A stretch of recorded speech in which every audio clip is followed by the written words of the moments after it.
پاکستان ریکارڈک سینڈک اور قدرتی خزانوں سے مالا مال ملک ہے۔ بلوچستان کو اللہ تعالیٰ نے فضل و کرم سے بے پناہ وسائل سے نوازا ہے، لیکن حکومتوں نے صوبے کی بہتری کے لیے کام نہیں کیے۔ آج ہمیں مل کر بلوچ عوام کی محرومی کے خاتمے کا عزم کرنا ہوگا۔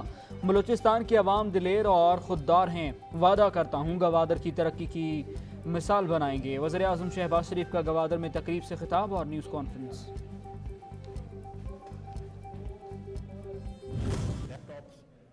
آج یہاں پر تقریب ہوئی اس صوبے کی، یہ لیپ ٹاپس چاروں صوبوں کی ملکیت ہے اور ملکیت کا معیار میرٹ ہے۔ یہ بچے صرف میرٹ پر انہوں نے یہ لیپ ٹاپس لیے ہیں۔ یہ کسی امیر زادے کو یا امیر زادے کو نہیں مل رہے جنہوں نے لال ٹین کے نیچے رات دن محنت کی، بجلی نہ ہونے کے بنا پر پنکھا نہیں چلتا تھا، انہوں نے پڑھا لکھا، آج پوری قوم نے ان کی تعظیم کی ہے، ان کی تکریم کی ہے۔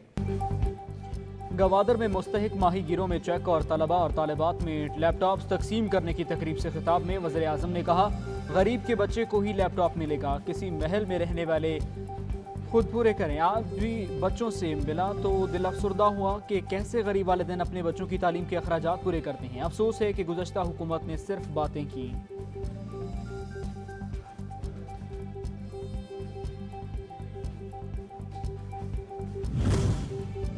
چین نے پاکستان کا 2 ارب 40 کروڑ ڈالر کا قرضہ رول اوور کر دیا۔ وزیر خزانہ اسحاق ڈار کہتے ہیں، پاکستان دو سالوں میں صرف سود کی ادائیگی کرے گا۔ تمام قرض معاہدوں کی مدت میں 21 جولائی 2023 سے 30 جون 2025 تک توسیع کی گئی ہے۔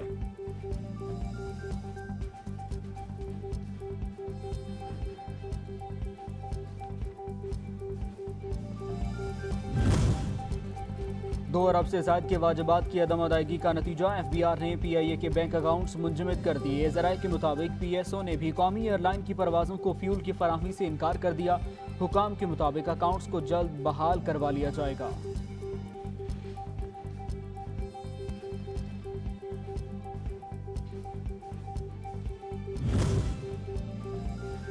آئی ایم ایف کے مطالبات پر حکومت کا do more non active tax filers کے لیے شرح تبدیل۔ 2000 سی سی کی گاڑیوں پر ٹیکس 6%، 2500 سے 3000 سی سی گاڑیوں پر 8% ہوگا۔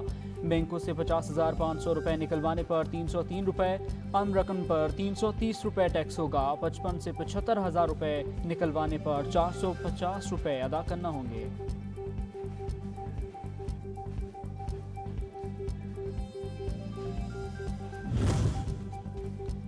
پاکستان اور آذربائیجان کے درمیان گرین فیلڈ ریفائنری پروجیکٹ سے متعلق معاہدہ طے پا گیا۔ تقریب سے خطاب میں وزیر توانائی مصدق ملک نے کہا کہ ملک کو گیس کے معاملے میں خود کفیل بنا رہے ہیں۔ ذخائر میں 1.1 ملین ڈالر کا اضافہ کیا۔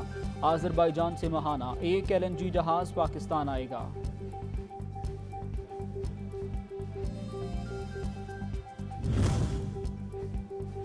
چاہتے ہیں جتنا زیادہ ہو سکے سرمایہ کاری پاکستان میں آئے۔ خیرپور اکنامک زون میں 1 ونڈو آپریشن لا رہی ہیں۔ صوبائی وزیر اطلاعات شرجیل انعام میمن کی گفتگو، کہا حیدرآباد اور سکھر میں انڈسٹریل زون بنانے کی تجویز زیر غور ہے۔ انڈسٹریلائزیشن کو فروغ دینے کے لیے سرکار زمین دے رہی ہے۔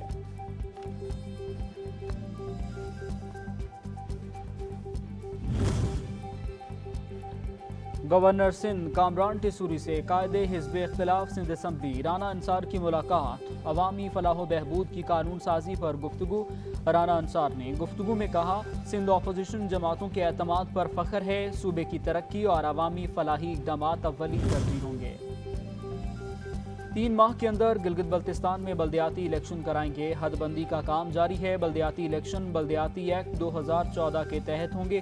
Chief election commissioner G B کہتے ہیں، صوبے میں لوکل گورنمنٹ ایکٹ نافذ کر دیا۔ قانون قرآن کریم کی بے حرمتی کے بڑھتے واقعات۔ وزیر خارجہ بلاول بھٹو کا سیکرٹری جنرل اقوام متحدہ کو ٹیلی فون۔ سویڈن اور ڈنمارک میں ہونے والی ناپاک جسارت پر امت مسلمہ کے جذبات سے آگاہ کیا۔ اسلامو فوبیا کے خلاف اجتماعی کوششوں پر زور دیا۔